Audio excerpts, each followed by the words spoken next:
Kemudian Mas Wawan, ada cerita apa yang menarik yang bisa disampaikan ke sahabat Datar Media agar bisa mengetahui tentang sesuatu cerita yang terkandung di Gua Gesing ini, Mas Wawan? Oke, Gua Gesing ini salah satu gua yang ada di desa wisata kita. Gua Gesing juga ada yang menamakan dengan Gua Lebuh. Lebuh adalah labuhan ataupun melabuhkan sesuatu ataupun benda gaib yang ada di sini. Juga ada yang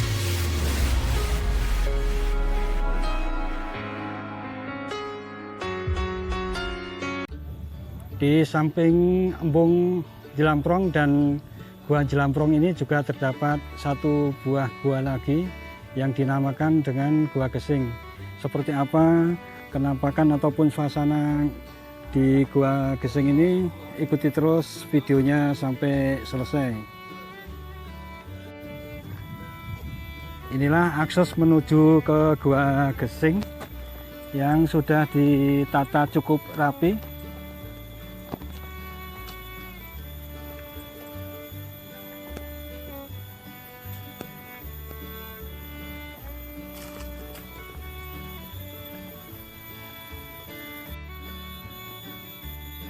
Ini sebuah sungai yang berasal dari Sendang Kecemut yang nanti akan kita datangi. Alirannya masuk ke arah Gua Gesing. Nah, inilah akses menuju mulut Gua Gesing. Terdapat cerukan-cerukan di tebing-tebing pinggir jalan menuju ke mulut Gua Gesing ini.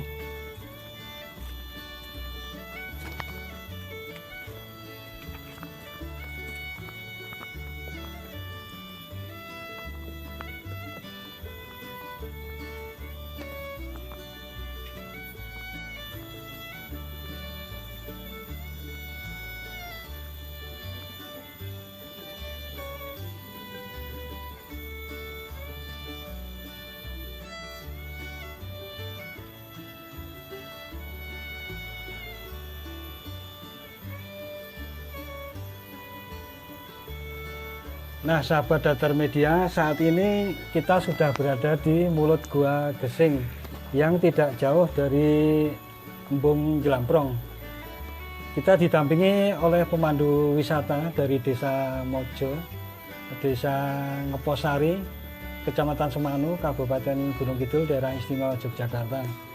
Kita lihat di atap Gua Gesing ini juga tumbuh stalaktit-stalaktit, kemudian air masih menetes-menetes dan mengalami pengkristalan kembali sebagai hasil pengkristalan dari larutan gamping yang terlarut, membentuk apa yang dinamakan stalagmit.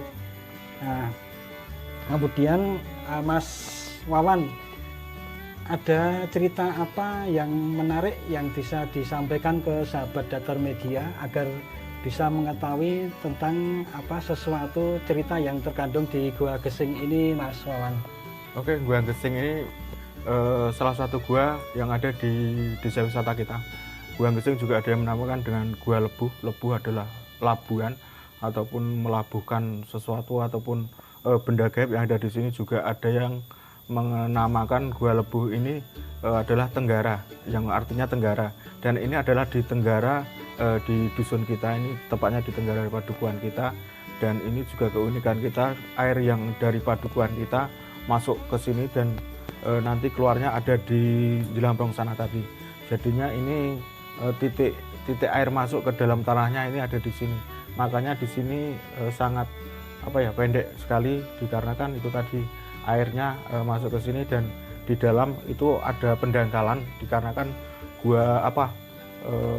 air pasti membawa sampah ataupun tanah-tanah kecil yang ada di sepanjang sungai ini masuk ke dalam dan akan menjadi penumpukan material yang ada sedimentasi lumpur dan akan mempersempit ruang gerak dan makanya kalau hujan besar tempat ini akan terpenuhi oleh air. Tapi ini juga pernah dilakukan sebagai lokasi minat khusus untuk susar gua, pernah dilakukan? Iya, kita bahkan kalau pas musim kemarau setarnya kita dari sini dengan catatan yaitu yang ada airnya itu tadi masih bisa dilewati. Kalaupun kita melewati tempat sini, kita biasanya menyelam 1 meter ataupun 1,5 meter. untuk melewati si stalagtit yang tumbuh ke dalam ke bawah. Baik, kemudian untuk cerita tadi mengenai tempat dijadikan sebagai lelabuan ya Mas. Ini Ya. biasanya dilakukan pada bulan-bulan tertentu atau ada event-event khusus yang dibarengkan dengan mungkin pas hasil panen atau apa gitu Mas Wawan? Kalau pas labuan itu tidak, itu biasanya pribadi kalau punya pusaka ataupun benda berharga dan dia tidak mau menyimpannya, kadang-kalanya dititipkan di sini. Tapi itu biasanya event pribadi. Untuk event kita biasanya sebelum Rasul ataupun bersih dusun, harinya itu Jumat sampai Minggu, kita kan Senin Pahing. Harinya seperti itu ya, kita eventnya membersihkan tempat sini rame-rame mungkin itu. Nah, baik sahabat Datar Media, bagi yang ingin mengikuti suasana lelabuan ataupun event yang berkaitan dengan pembuangan benda-benda berharga atau benda pusaka, bisa nanti cek kontak dari Mas Wawan, ada di link deskripsi dari channel Datar Media.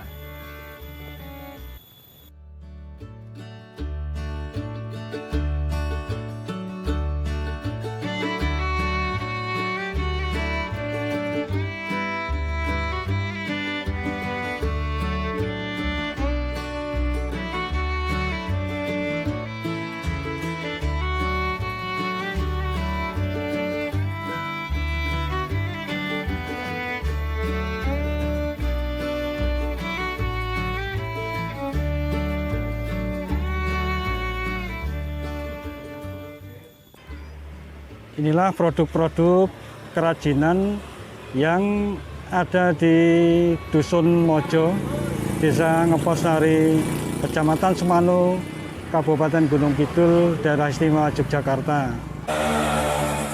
Produk-produk yang dihasilkan dari batu kapur formasi Wonosari yang ada di sekitar perbukitan karst topografi ini, di tangan para perajin menjadi suatu barang yang mengandung nilai seni dan bernilai tinggi. Ini terdapat beberapa hiasan untuk rumah, ornamen-ornamen pahatan dari batu gamping atau batu kapur yang ada di perbukitan karst Gunung Sewu ini. Juga dijadikan mebel-mebel seperti meja kursi,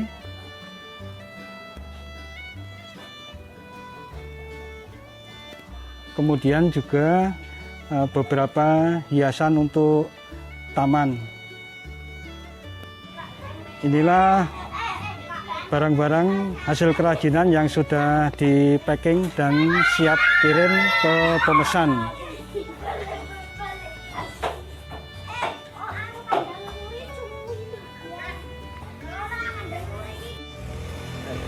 Nah, sahabat Datar Media, kita sudah berada di pusat kerajinan batu pahat atau batu ukir yang ada di Desa Mojo ini.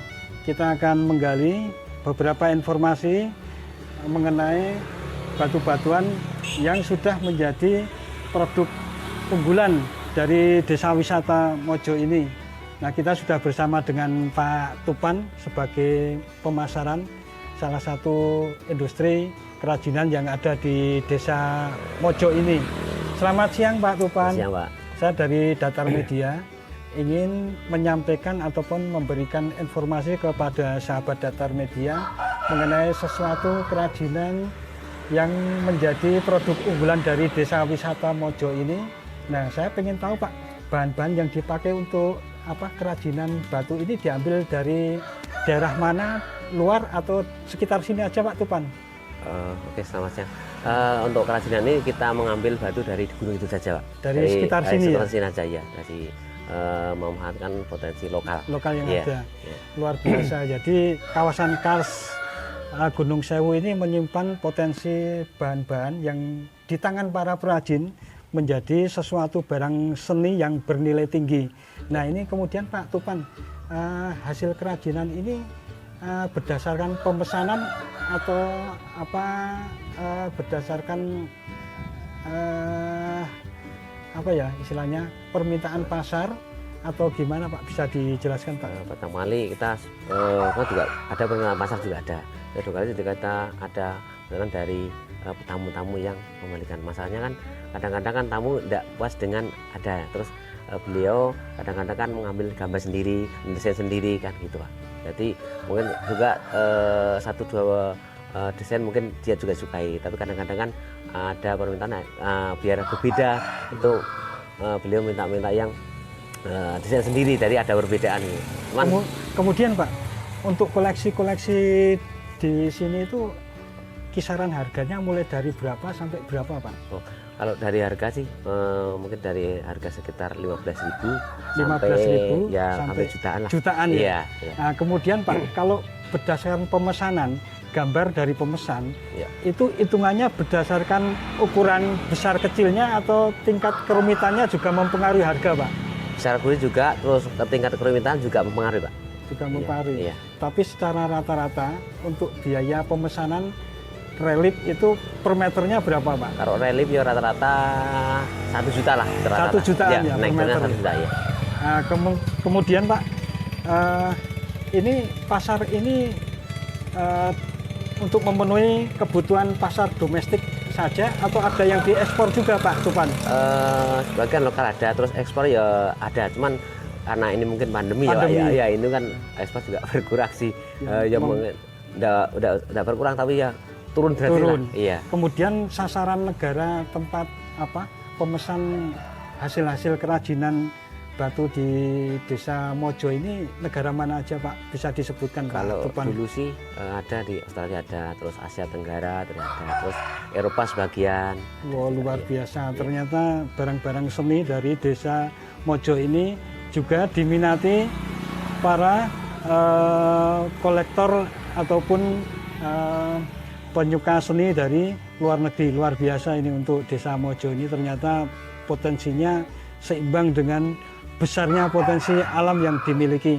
Mungkin ada harapan-harapan lain Pak tentang industri batu ini untuk mendukung kepariwisataan di Desa Mojo ini Pak Tupan? Harapannya semoga kerajinan ini bisa mendongkrak Pak ya. Terus kedepannya kerajinan juga bisa berlangsung lah, tetap berlangsung terus kan ada istilahnya penerusnya Pak kan gitu. Jadi tidak cukup cuma dia tidak cukup sampai di sini. Bisa dilanjutkan ya, sama generasi yang akan datang. Baik sahabat Datar Media, ini bagi sahabat Datar Media yang berminat tentang barang-barang ataupun benda-benda seni pahat yang dihasilkan dari batu kapur yang potensinya sangat besar di Kabupaten Gunung Kidul ini, bisa datang langsung untuk memesan ke sentra atau pusatnya langsung.